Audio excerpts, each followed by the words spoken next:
All right, it's time to get amped up and talk health and fitness. Harvey James introduces us to a young, inspiring bodybuilder from Warner Robins. I just want to be great. I want to be different. I want to inspire others. Next goal, to make his pro debut in 2018 and ultimately to make the Olympia Bodybuilding Show, which is one of the biggest competitions internationally. Everyone's been talking about you as the next big thing.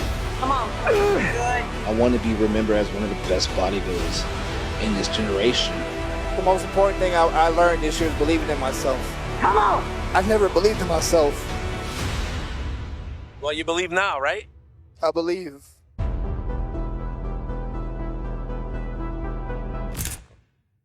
I'm from Warner Robins, Georgia, and that's where my bodybuilding career started. I was a personal trainer full-time for about 4 years at a gym called Kinetics in Warner Robins. And had a lot of people came up to me saying that, you know, you should bodybuild, you should try doing a show. And, you know, I was like, no, I'm not gonna do that. I'm not gonna wear a thong. I'm not gonna show myself that way because I didn't understand it, you know.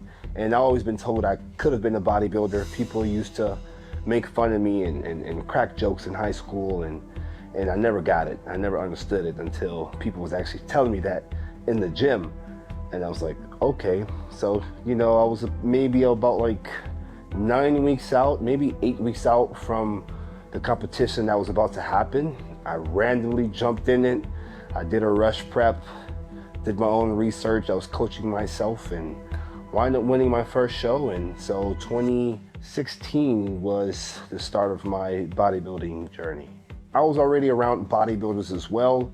And so, you know, seeing them in the gym and also them telling me that I should compete, that's what really drew me to the sport. I didn't grow up looking at the magazines or the YouTube or any of that stuff. I was focused on playing football and just trying to, you know, hopefully I could pursue my career as a football player. I even tried the whole college walk-on and things didn't work out my way. So just seeing other bodybuilders in the gym, traveling to other hardcore gyms and being around those guys, that's kind of what got me to where I'm at today, you know.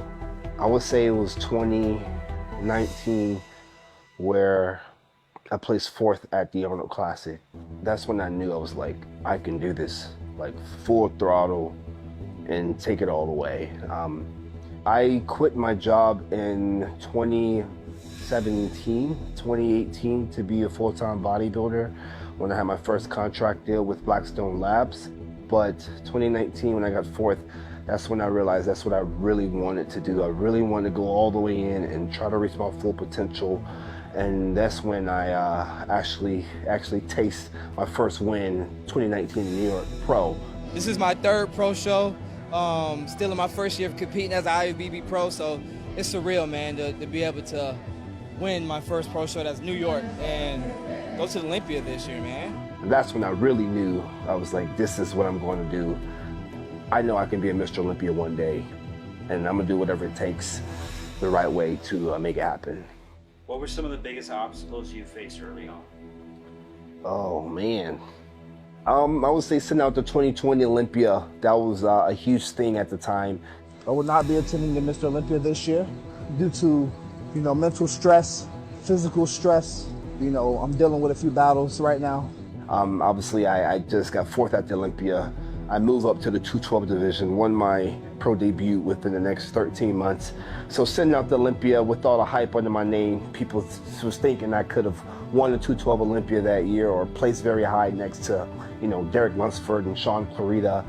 I had a lot of backlash, so that was the hardest, you know, moment of my career, I can say.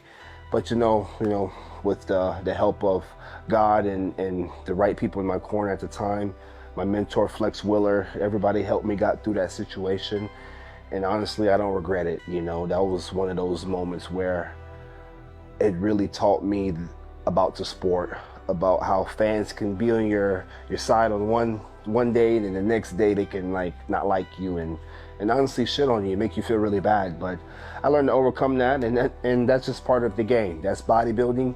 And once you able to, you know, tune out the noise and really focus on the work and have the right people behind you, the sky's the limit. But yeah, that thing people definitely counted me out, especially sitting out the O, placing 14th at the O. That's not what you know, drove me to be where I'm at today. I think what drove me to be where I'm at today is I just needed to believe in myself and get my shit together. When you're tired of your own shit, eventually you'll get it, you'll get to where you want to be, and that's pretty much what it was, you know. But definitely people counted me out. But now the same people that counted me out are the people are in my, want to be in my corner now.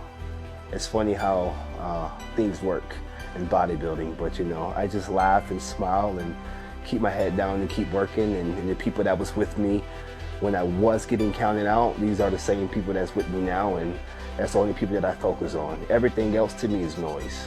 You know, one thing about this sport or anything you want to do in life, if someone don't understand it or just not trying to support it, you have to cut them off, and that's what I learned, you know, of my 9.5 years of bodybuilding. So, you know, sacrifices was having to quit, you know, my jobs to be full-time bodybuilder so I can actually focus on this goal of mine. Cut out the people that didn't support me nor wanting to understand the sport. And I say that's honestly the two major sacrifices. And anyone that's watching this video, you're going to go through this too when you're really trying to achieve something. And don't feel bad about it. And it's okay that you have to make changes in your life to be where you need to be.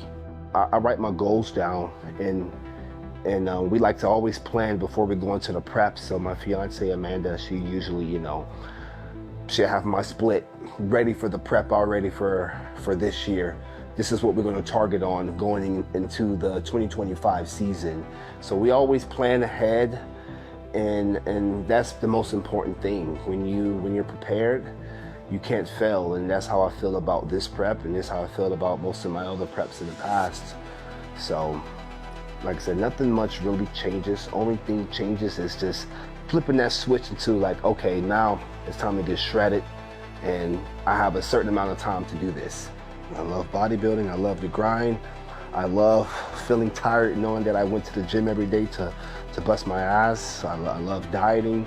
I just love the whole process, and I just love having a routine. And you know, growing up being an athlete, I love a routine. But I love this shit, you know. I fell in love with bodybuilding because of training, not just because I wanted to get on stage, not for likes or clicks, not just to have people pat on my shoulder or stroke my ego. It's because I love training and seeing my physique changing. Why not show that hard work off? And to this day, I still feel the same way. I bodybuild because I love training and I love this shit. And when I'm done bodybuilding, I'm still going to train and I'm still going to live the lifestyle. Only difference is I'm just not going to be on the stage. But you gotta love it. How has your faith played into your growth and discipline? How my faith grows? Well, I mean, you have to have faith, and the most important, you gotta believe in yourself. And that's something that I struggled in my career. As you guys know, if you follow me, I struggled, kind of believed in myself, and I think it kind of shown in my performance on stage, and you know, my demeanor and my physique overall. But you know, honestly, with the right people in my corner and meeting my fiance Amanda in 22. It changed the game. Everything changed the game. And the belief in myself is like no other. I'm very confident. I wear it proudly. I smile, keep my chest up, head high. And you know, at this point in my career, no one can stop my confidence, and no one can tell me anything because I believe in myself. And when I say I'm gonna do something, I'm gonna do it. So believe in yourself, you guys, and make sure you have faith.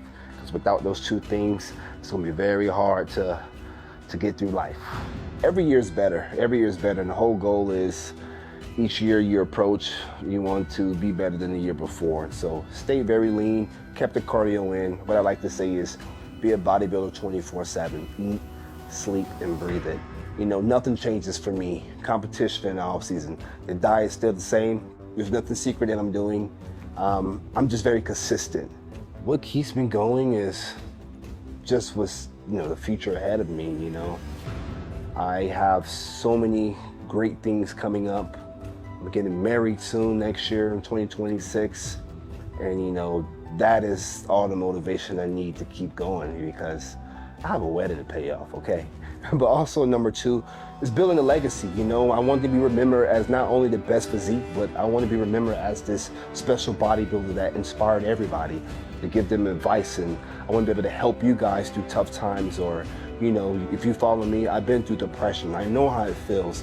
So I want to be able to help you guys, and I want you guys to look back at videos from so many years ago to, you know, to uplift you. So, you know, that's what keeps me going, knowing that I'm in the process of building this legacy. I get to marry my beautiful future wife, Amanda, and, you know, the sky's the limit. I have so many good things coming up, and that's all the motivation I need. You want to be remembered. You know, Ronnie Coleman is the best example of a legacy. Not only do we see Ronnie as an 8-time Mr. O, we see him as someone that's well-rounded, that's motivating, that's a sweet person, someone that cares about not only the sport, but he cares about, you know, just pushing us overall in the gym and just life. And that's something I want to build. That's a legacy I want to be remembered as not only Keon Prodigy, but Keon Pearson, the human, and someone that you guys can look back at years from now on YouTube or whatever social media platform we have. You guys can look at me and be like, damn, you know, he was very helpful. He helped me in this very dark moment. He helped push me to eat my meals. He helped, you know, push me through my cardio and things, and you know, things like that in that nature. And that's the legacy I want to build. That's what I want to be remembered as that guy. And I will be that guy, and I will be him. And I can't wait to keep growing this legacy, not only for myself, but with Raw. And we're gonna do the damn thing. But last but not least, I just want to say the legacy starts now 3 times.